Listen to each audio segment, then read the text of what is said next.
Hey, everybody. This is a message for all souls of all ages, and some of y'all who are maybe a little bit younger will recognize the room that I'm in. This is our spirit play room, and we have all kinds of cool stuff and resources in here.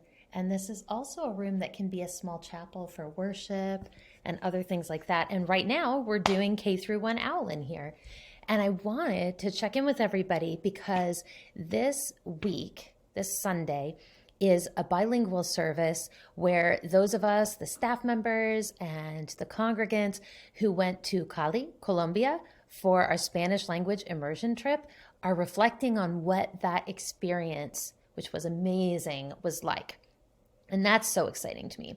And you're going to want to keep an eye out because if you look, you're going to recognize some of the faith formation volunteers that you already know and see all the time.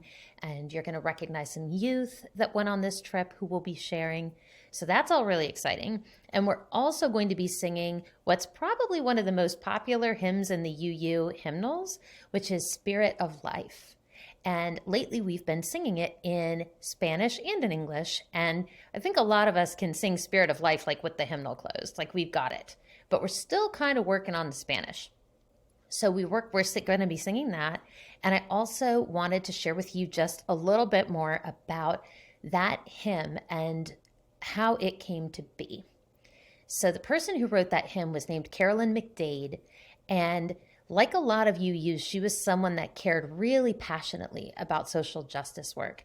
And she had been at a meeting to try to make things better in countries in Central America where the U.S. was doing some things that she really believed were doing harm.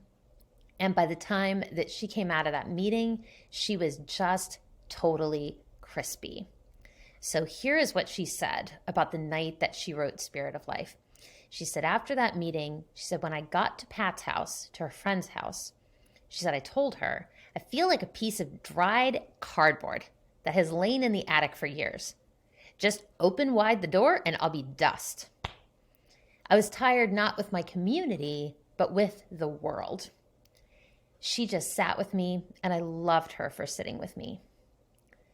McDade then went home to her own house and she said, I walked through my house in the dark, found my piano, and that was my prayer. May I not drop out. And I just feel that really deeply because this month, our Soul Matters theme is resistance.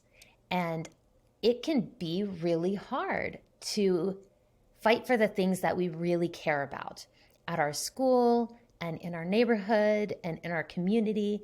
And let me tell you, I never go into any meeting where people are trying to make the world a better place and don't find a UU in that room. But it's tiring work. And may I not drop out is a prayer that I think a lot of us can recognize. And it's also, it's a place where there's an opportunity for support from each other here at All Souls. So I really hope that this Sunday, when we sing Spirit of Life, that you take a moment to say Carolyn McDade's little prayer to yourself, may I not drop out. And keep an eye out because later on this week, I'm going to post a special video from one of our partner churches, All Souls Unitarian Church in Washington, D.C., and they sing Spirit of Life very beautifully. And so I'm going to share that with you. They sing it in Spanish and in English. So keep an eye out for that, and I will see you on Sunday.